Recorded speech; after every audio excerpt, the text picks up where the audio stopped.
Now we will cover two upper back exercises that can be done with just body weight, but do not require a pull-up bar. Obviously, pull-ups are an absolutely fantastic body weight upper back exercise, but some people do not have access to even a place to do pull-ups when they are at home.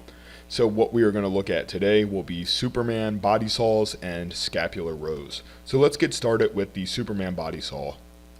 For this exercise, you will assume a push-up position, and what you will do is simply walk as far back as you can while maintaining a plank position. You can widen the hands in order to get the exercise to hit the lats a little harder, but focus on keeping the rib cage glued to the abs and the hips tucked without hyperextending at the lower back.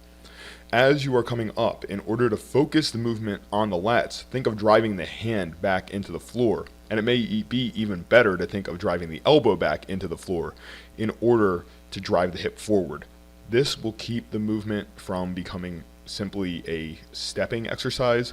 Try to keep as little assistance as you can on the feet and only go as far back as you can. So here you can see that I'm walking a little bit less distance. And now let's look at the scapular row. What you'll notice when you look at this movement is that there isn't actually a ton of motion going on, but what is happening is actually incredibly difficult. It's surprisingly difficult. So give it a try. Don't discount it just because of the way it looks.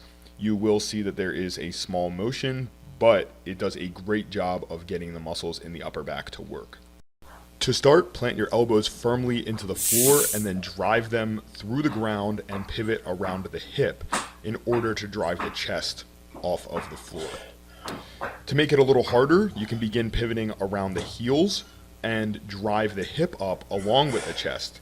And to make it even more difficult, simply move the feet further out. For the Superman body saw, simply walk out as far as you can on every rep and do sets of 10 to 15 for a total of 2 to 3 sets. For the scapular row, try to work up to a set of 25 before you increase the difficulty, changing the pivot point even a little bit by moving from either the hip to the foot or moving the heels further out makes the exercise much harder, so you're going to need to be able to do more repetitions at any given level before moving on to a more intense version.